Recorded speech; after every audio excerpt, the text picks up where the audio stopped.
Hi friends, ഇന്ന് ആച്ചീസിൽ ഒരു അടിപൊളി ആയിട്ടാണ് കേട്ടോ ഉണ്ടാക്കുന്നത്. അതും നമ്മൾ കുറേ കാലത്തിന് ശേഷമാണ് ഒരു വീഡിയോ ഇടുന്നത്.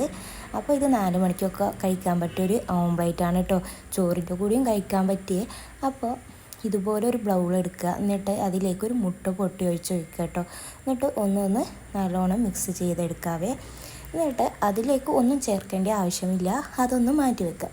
പിന്നെ ഇതുപോലെ ഒരു തവ എടുക്കുക, അതിലേക്ക് കുറച്ച് അധികം തന്നെ വെളിച്ചെണ്ണ ഒഴിച്ച് കൊടുക്കുക. നമുക്ക് ഒരു ഹോട്ടൽ ടേസ്റ്റൊക്കെ വേണമെങ്കിൽ സൺഫ്ലവർ ഓയിൽ ഒഴിച്ച് കൊടുക്കാവുന്നതാണ് കേട്ടോ. ഞാനിപ്പോൾ കോക്കനട്ട് ഓയിലാണ് ഒഴിച്ച് കൊടുത്തിട്ടുള്ളത്. എന്നിട്ട് അതിലേക്ക് ചെറുതാക്കി അരിഞ്ഞ ഒരു മുട്ടക്ക് ഒരു അര ഭാഗം സവാള എടുക്കുക. എന്നിട്ട് അതൊന്ന് വഴറ്റുക, നല്ലോണം വഴന്ന് വരണ്ട. അപ്പം തന്നെ നമുക്കതിലേക്ക് ഒരു തക്കാളിയുടെ പകുതി ചെറുങ്ങനെ മുറിച്ചത് ഇട്ട് കൊടുക്കുക. പിന്നെ ഒരു പച്ചമുളക് ആഡ് ചെയ്ത് കൊടുക്കുക കേട്ടോ. എരിവിനനുസരിച്ച് ആഡ് ചെയ്യാൻ ഞാൻ പറയില്ല, കാരണം പിന്നെ ഇതിലേക്ക് കുരുമുളകും അതുപോലെ തന്നെ മുളക് പൊടിയൊക്കെ വരുന്ന ഒരു ഐറ്റമാണ്. അപ്പോൾ ഒരു പച്ചമുളകിൻ്റെ പകുതിയൊക്കെ മതിയായിരിക്കും കേട്ടോ. പിന്നെ ഞാൻ ഇതിലേക്ക് ചേർക്കുന്നത് കാശ്മീരി ചില്ലിയാണ്.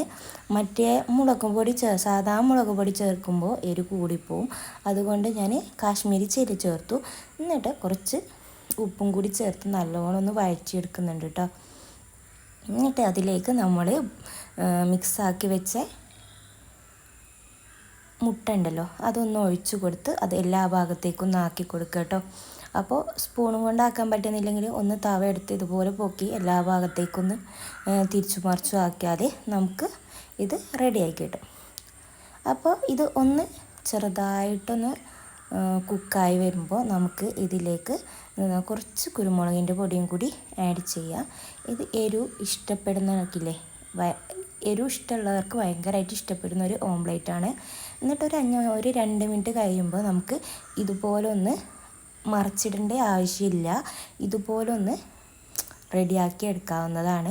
എന്നിട്ട് ഇതുപോലെ അങ്ങോട്ടും ഇങ്ങോട്ടൊക്കെ ഒന്ന് കൂട്ടി മറിച്ച് ഇതുപോലൊരു സ്ക്വയർ ഷേപ്പിലാക്കിയെടുക്കുക. എന്നിട്ട് ഒരു മിനിറ്റ് വേണ്ട, അതേപോലെ ഒന്ന് കുക്കാക്കിയെടുക്കുക. എന്നിട്ട് ഏകദേശം ഇത് റെഡി ആയിട്ട് വന്നിട്ടുണ്ട്. എന്നിട്ട് നമുക്കത് ഒരു സെർവിങ് ബൗളിലേക്ക് മാറ്റാം. അപ്പോൾ ഈ ഐറ്റം ഉണ്ടല്ലോ, ചോറിൻ്റെ കൂടി കൂട്ടാനും നല്ലതാണ്, പക്ഷേ ഏറ്റവും നല്ലതാണ് വെറുങ്ങനെ നമുക്ക് ചായൻ്റെ കൂടിയൊക്കെ കൂട്ടിയിട്ട് ഓംപ്ലേറ്റ് ആയിട്ട് കഴിക്കാവുന്നതാണ്. Thank you.